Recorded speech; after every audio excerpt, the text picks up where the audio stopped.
Արժանապատիվ հայրենակիցներ, մինչև անդրադառնալը իմ այսօրվա ելույթին մի քանի դիտարկում եմ ուզում անել երեք այս ամբիոնից հնչած հայտարարություններից կամ դիտարկումներից։ Պարոն Հարությունյան, դուք իհարկե ճիշտ եք, ժողովրդավարության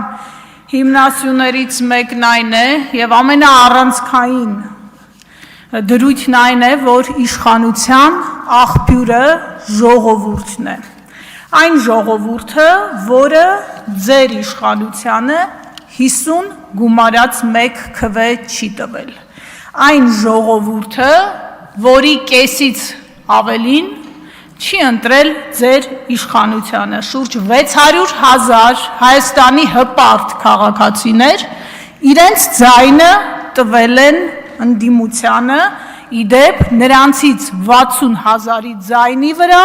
ձեր իշխանությանը կներեք արտահայտությանս համար պարզապես թքած ունի,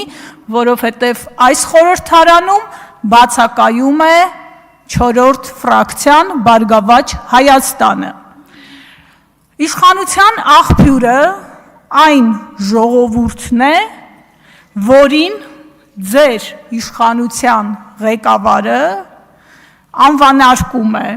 որին վիրավորում է ամենավերջին բառերով,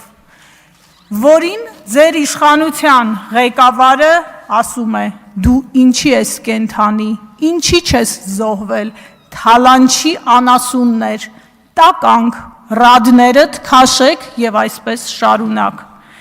Մյուս որակումները չեմ մեջբերի, որովհետև անհարմար է դրանք կրկնելը, պարոն Հարությունյան։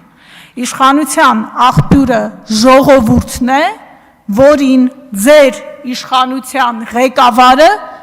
համարում է կաշառակեր ու հայտարարում է, որ ընդդիմադիր հայացքներ ունեցող ժողովուրդը առանց ընտրակաշառքի չեր գնա ու չեր քվեարկի ընդդիմության օգտին։ Տիկին Հարությունյան, միացրեք տվյալ տեսանյութերը, լսեք ձեր քաղաքական ղեկավարին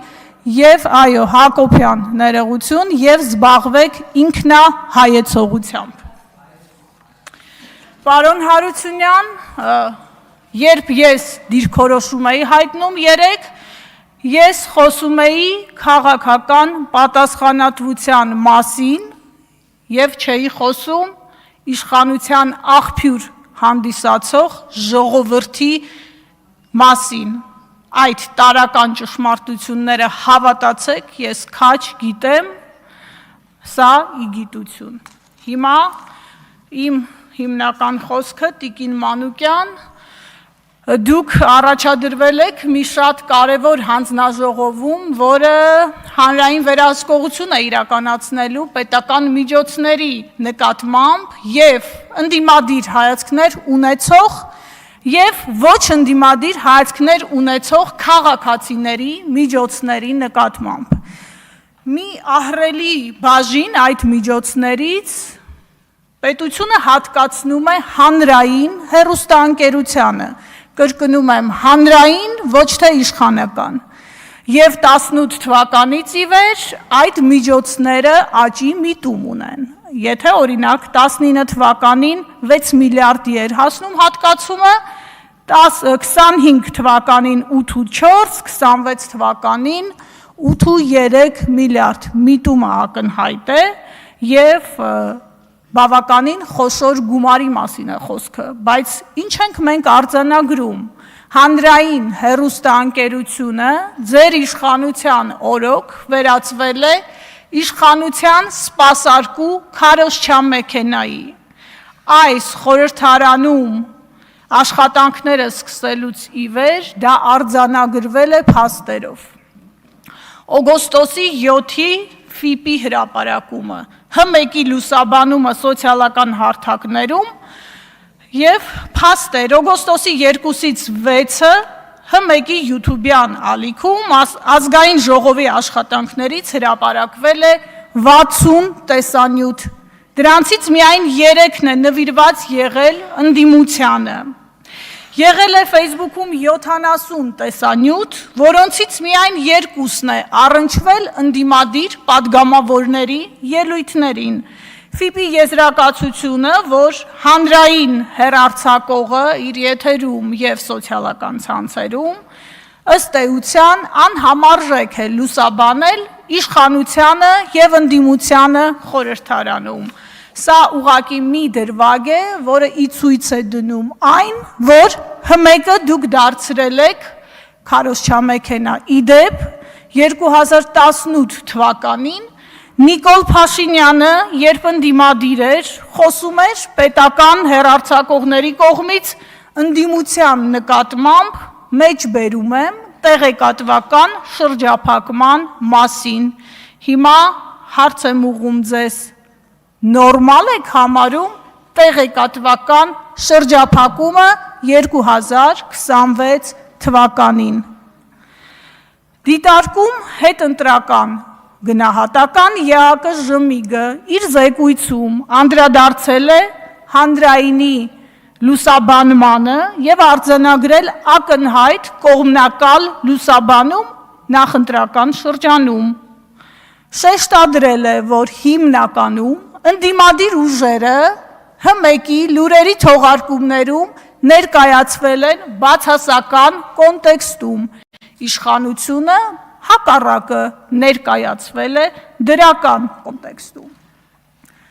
Արժանապատիվ հայրենակիցներ, հանրայինը գործում է ձեր միջոցներով, ձեր գրպանից ստացված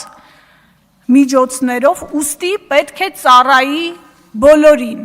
կրկնում եմ, եւ ընդդիմադիր, եւ իշխանական հայացքներ ունեցող քաղաքացիներին, եւ նրանց, որոնք կարող են գտնվել ցավոք անտարբեր։ Հանրայինը չի պատկանում իշխանությանը, հանրայինը չի պատկանում վարչապետին, հանրայինը ժողովրդի ձայնը պիտի լինի,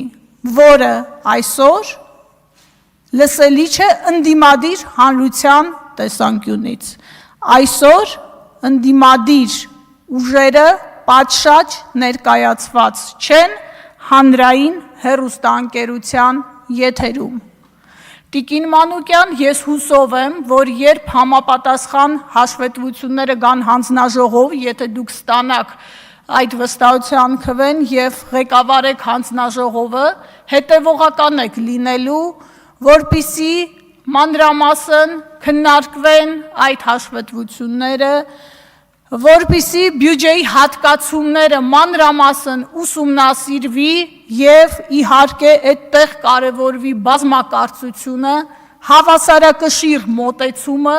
եւ օբյեկտիվ լուսաբանումը։ Ես հուսով եմ եւ հավատում եմ, որ դուք զգալի աշխատանք եք տանելու այդ ուղղությամբ եւ փորձելու ենք այնպես անել, որ իսկապես հանրության միջոցները ծառայեն հանրությանը լայն իմաստով եւ ոչ թե նրա միայն մի հատվածին կամ իշխանական նեղ խմբակին, թույլ տվեք այս բառը օգտագործել։ Շնորհակալ եմ։ Տիկին Ղահարամանյան, կներեք, բայց այդ բառը լավ բառ չի, խորհուրդ եմ տալիս չօգտագործել, թե չէ մենք մեր խմբակցության